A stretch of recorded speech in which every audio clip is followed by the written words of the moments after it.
మంచిది ప్రియులారా, దేవుని వాక్యంలోకి కొనసాగింపును ముందుకు కొనసాగుదాము. నడవడి గురించి మరి పేతురు మొదటి పత్రిక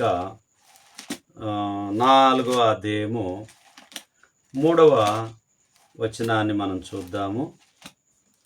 పేతురు మొదటి పత్రిక 4 3వ వచనాన్ని మనం చూద్దాము. మనము పోకిరి చేష్టలు, దురాశలు, మద్యపానం, అల్లరితో కూడిన ఆటపాటలు, త్రాగుబోతుల విందులు, చేయదగని విగ్రహ పూజలు మొదలైన వాటి యందు నడుచుకొనుచు అన్యజనుల ఇష్టము నెరవేర్చుచుండుటకు గతించిన కాలమే చాలును. ఇక మీదట ఇంకా మళ్ళీ అలా చేయాలనేటటువంటి ఉద్దేశము చేయవద్దు. ఎందుకు అని అంటే ఆజ్ఞ అతిక్రమమే పాపము అనేటటువంటిది పదే పదే మనము గుర్తు చేసుకోవాలి, జ్ఞాపకంలో ఉంచుకోవాలి. 5వ అధ్యాయం పేతురు మొదటి పత్రిక 5వ అధ్యాయము 8వ వచనాన్ని మనం చూసినప్పుడు, నిబ్బరమైన బుద్ధి గలవారై మెలకువగా ఉండి మీ విరోధి అయిన అపవాది గర్జించు సింహం వలె ఎవరి మృంగుదునా అని వెదుకుచూ తిరుగుచున్నాడు. కాబట్టి నిబ్బరమైన బుద్ధి కలిగినటువంటి బిడ్డలుగా మనం ఉండాలని చెప్పి దేవుని వాక్యము మనకు గుర్తు చేస్తూ ఉంది. నిబ్బరం కలిగి ఉండాలి. నిబ్బరం లేకపోతే మనకి ఇబ్బంది అవుతుంది. కాబట్టి నిబ్బరం కలిగి మన జీవితాన్ని దేవుని ఎదుట ఉంచాలి.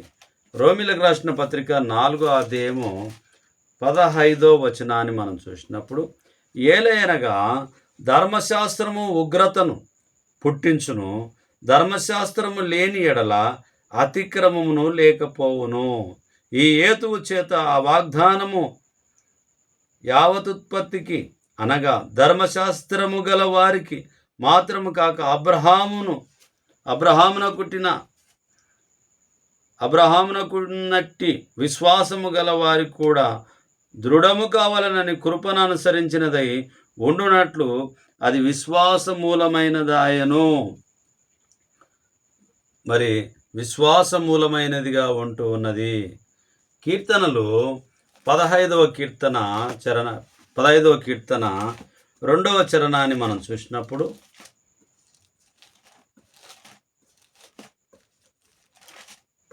కీర్తన 2వ చరణం చూసినప్పుడు, యథార్థమైన ప్రవర్తన కలిగి నీతిని అనుసరించుచు హృదయపూర్వకముగా నిజము పలుకుడి. యథార్థంగా ఉండి నిజము పలికేవారిగా ఉండాలి. 39వ కీర్తన 6వ చరణాన్ని చూద్దాం ప్రియులారా. 39:6, మనుషులు వట్టి నీడ వంటి వారై తిరుగులాడుదురు, వారు తొందరపడుట గాలికే కదా. వారు ధనము కూర్చుకొందురు గాని అది ఎవనికి చేజిక్కునో వారికే తెలియదు. చాలా వరకు ధనాన్ని కొరకు ప్రయత్నం చేస్తాం, కానీ అది ఎవరికి చిక్కునో వారికే చిక్కునని చెప్పి దేవుని వాక్యము తేటగా గుర్తు చేస్తుంది. అలాగని మట్టుగుణమని చెప్పలేదు, అలాగని నీకు ఇష్టమైనటువంటి మార్గంలో నడవమని చెప్పలేదు. దేవుని వాక్యం చెప్తున్నది ఏమిటంటే, జాగ్రత్తగా ఉండు బిడ్డ, జాగ్రత్తగా నడుచు, జాగ్రత్తగా నీ జీవితాన్ని కొనసాగించు, దేవునికి లోబడు, దేవుని చిత్తానికి లోబడు అని చెప్పి వాక్యం మనకు గుర్తు చేస్తూ ఉన్నది. కాబట్టి దాన్ని దాటి మనము ముందుకు కొనసాగకూడదని చెప్పి దేవుని వాక్యము గుర్తు చేస్తూ ఉన్నది. మరి అలాగునే మనము కొనసాగాలి. అలాంటి మంచి ఆలోచన కలిగి మనము ముందుకు సాగాలి. కాబట్టి ఎప్పుడు తొందరపాటు కలిగినటువంటి నిర్ణయాలు మనము తీసుకోవద్దు. తెస్సలోనికైలకు రాసిన మొదటి పత్రిక 3వ అధ్యాయము 6వ వచనాన్ని మళ్ళీ మనం చూద్దాం ప్రియులారా. 2వ తెస్స 3:6.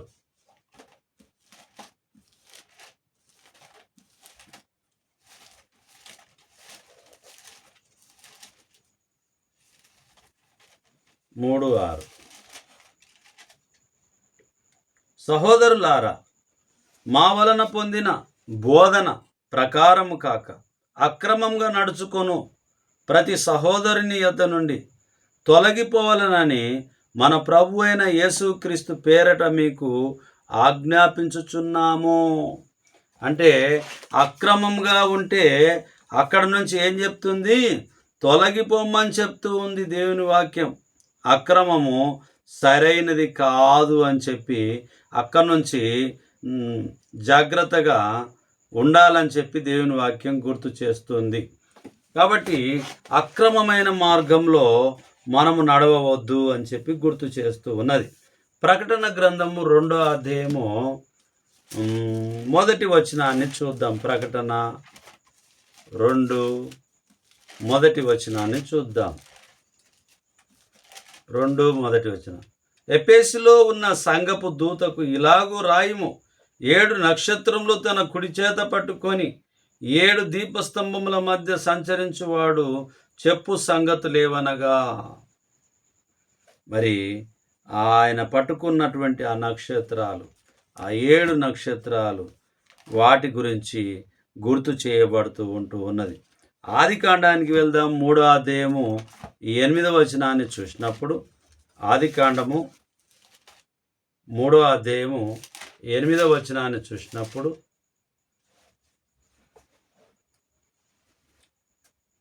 చల్లపూటను ఆదామును అతని భార్యయు తోటలో సంచరించుచున్న దేవుడైన యెహోవా స్వరము విని దేవుడైన యెహోవా ఎదుటికి రాకుండా తోట చెట్ల మధ్య దాగుకొనగా, దేవుడైన యెహోవా ఆదామును పిలిచి నీవెక్కడున్నావు అనెను.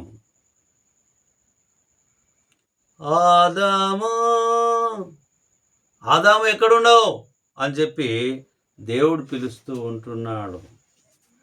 కానీ ఆదాము దాక్కున్నాడు. కారణం ఏంటంటే ఆజ్ఞ అతిక్రమము. తినవద్దన్న పండును తిన్నాడు, దాక్కున్నాడు. ఆ నడవడిక, దేవునితో ఉండేటటువంటి సహవాసాన్ని వదిలిపెట్టాడు. దేవుని మాటను గౌరవించమని చెప్పినటువంటి మాటను వదులుకున్నాడు.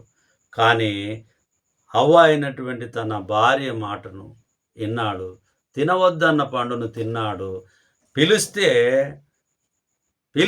ఆయన దాక్కోవడానికి వెళ్ళాడు.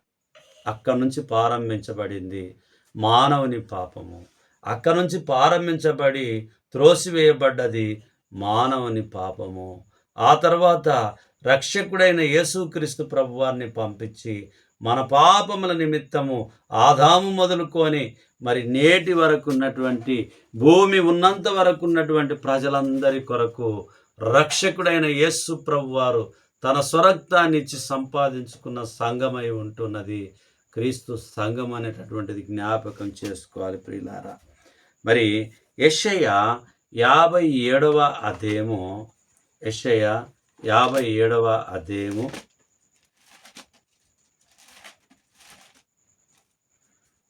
2వ వచనాన్ని చూసినప్పుడు, వారు విశ్రాంతిలో ప్రవేశించుచున్నారు, తమకు సూటిగానున్న మార్గమున నడుచువారు తమ పడకల మీద పరుండి విశ్రమించుచున్నారు. సూటిగా నడచాలి అని చెప్పి దేవుని వాక్యము గుర్తు చేయబడుతూ ఉన్నది. ఇర్మియా 6వ అధ్యాయము 28వ వచనాన్ని మనం చూసినప్పుడు, 6:28, వారందరూ బహుద్రోహులను కొండెగాండ్రు, వారు మట్టి లోహము వంటి వారు, వారందరూ చెరుపు వారుగా ఉంటూ ఉన్నారు. మరి చెరుపు వారిగా మనం ఉండొద్దని చెప్పి దేవుని వాక్యము మనకు గుర్తు చేయబడుతూ ఉన్నది. లూకా సువార్త 1వ అధ్యాయము 6వ వచనాన్ని మనం చూద్దాం ప్రియులారా. లూకా సువార్త 1వ అధ్యాయము 6వ వచనాన్ని చూసినప్పుడు, వీరిద్దరూ ప్రభు యొక్క సకలమైన ఆజ్ఞల చొప్పునను న్యాయ విధుల చొప్పునను నిరపరాధులుగా నడుచుకొనుచు దేవుని దృష్టికి నీతిమంతులై ఉండిరి. దేవుని దృష్టికి జకరయ్య, ఎలిజబెత్ గారు నీతిమంతులై ఉంటున్నారని చెప్పి దేవుని వాక్యము గుర్తు చేయబడుతూ ఉన్నది. నీతి ఎప్పుడైనా ఫలిస్తుంది, నీతి నిలిచుంటుంది అనేటటువంటిది జ్ఞాపకం ఉంచుకోవాలి. నీతి నిత్యము నిలుస్తుంది అనేటటువంటిది జ్ఞాపకం ఉంచుకోవాలి. అపోస్తల కార్యం 9:31 మనం చూసినప్పుడు, కావున యూదా, గలిలయ, సమరయ దేశమందంతటా సంఘము క్షేమాభివృద్ధి నొందుచు సమాధానము కలిగి ఉండెను, మరియు ప్రభువునందు భయమును పరిశుద్ధాత్మ ఆదరణయు కలిగి నడుచుకొనుచు విస్తరించుచుండెను. భక్తిగా ఉండడం వల్ల సంఘము విస్తరిస్తూ వచ్చాను. అది ఎప్పుడైనా సత్యమును అనుసరించి భక్తిగా నడుచుకోవడం వల్ల తప్పకుండా 100%, 1000%, 1000% మరి సత్యం వర్ధిల్లుతుంది, మరి న్యాయం వర్ధిల్లుతుంది, దేవుని మాట వర్ధిల్లుతుంది అనేటటువంటిది జ్ఞాపకం ఉంచుకోవాలి. మరి కొరింథీయులకు రాసిన 2వ పత్రిక 4వ అధ్యాయము 2వ వచనాన్ని చూసినప్పుడు, కొరింథీయులకు రాసిన 2వ పత్రిక 4వ అధ్యాయము 2వ వచనాన్ని చూసినప్పుడు, అయితే కుయుక్తిగా నడుచుకొనకయు దేవుని వాక్యమును వచనముగా బోధింపకయు సత్యమును ప్రత్యక్షపరచుట వలన ప్రతి మనుషుని మనస్సాక్షి ఎదుట మమ్మును మేము దేవుని సముఖమందు మెప్పించుకొనుచు అవమానకరమైన రహస్య కార్యములను విసర్జించి ఉన్నాము.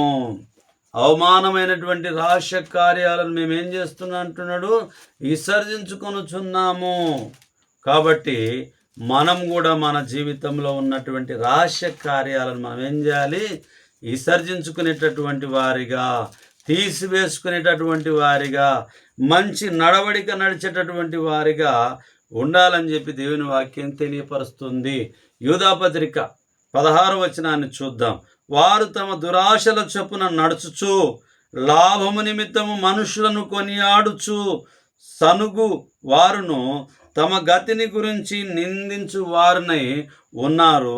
వారి నోరు డంబమైన మాటలు పలుకును, వారి నోరు డంబమైన మాటలు పలుకును అని చెప్పి గుర్తు చేయబడుతూ ఉన్నది. పేతురు 2వ పత్రిక 3వ అధ్యాయము 3వ వచనాన్ని చూసినప్పుడు, పేతురు 2వ పత్రిక 3వ అధ్యాయం 3వ వచనాన్ని చూసినప్పుడు, అంత్య దినములలో అపహాసకులు అపహాసించుచూ వచ్చి తమ స్వకీయ దురాశల చొప్పున నడుచుకొనొచ్చు. అంటే దేవుని మార్గంలో ఆనాడు ఆదాము గారు తప్పిపోయారు, అవ్వ తప్పిపోయింది. నేటి వరకు కూడా దురాశలు, స్వకీయమైన ఆలోచనల చొప్పున నడవడము సరైనది కాదు. ఎందుకంటే నీ తలంపులు నా తలంపుల వంటివి కావు అని చెప్పి ఎన్నో మార్లు దేవుని వాక్యం మనకు గుర్తు చేస్తుంది. అయినప్పటికీ వాటిని వదిలి ముందుకు కొనసాగడము అది సరైనది కాదు, మంచిది కాదని చెప్పి దేవుని వాక్యం గుర్తు చేస్తుంది. యోహాను 2వ పత్రిక మరి 4వ వచనాన్ని చూసినప్పుడు, తండ్రి వలన మనము ఆజ్ఞను పొందిన ప్రకారము నీ పిల్లలలో కొందరు సత్యమును అనుసరించి నడుచుకొనుచుండుట కనుగొని బహుగా సంతోషించుచున్నాను. మనమందరం కూడా ఆయన పిల్లలమై ఉంటున్నాము. సత్యమును అనుసరించి నడుచుకోవడము ఎంతో సంతోషాన్ని కలిగిస్తుంది. కాబట్టి మన నడవడిక సరైన మార్గంలో ఉండాలని చెప్పి దేవుని వాక్యం మనకు గుర్తు చేస్తుంది. చిన్ని ప్రార్థన. మహోన్నతుడా, మహాగణుడా, పరిశుద్ధుడా, మీ పరిశుద్ధమైన నామాన్ని బట్టి మీకు వందనములు చెల్లించుకుంటున్నాం. ఈ రాత్రి కాలమందు నడవడిక గురించి మేము నేర్చుకున్న సత్యాలను నైనా బోధించుకొనొచ్చు, నేర్చుకుంటూ చదువుకుంటూ నైనా అన్ని విషయంలో నైనా జ్ఞాపకం పెట్టుకుంటూ ముందుకు కొనసాగే భాగ్యాన్ని మాకు సహాయం చేయమని ఈ మనవులు మీ కుమారుడు, మా ప్రాణరక్షకుడు, మాకై మరణం పొంది సమాధి చేయబడి తిరిగి లేచిన నజరేయుడైన యేసు నామంలో ప్రార్థించుచున్నాము తండ్రి. ఆమేన్. ఆమేన్. అందరికి ప్రభు నామమున వందనాలు.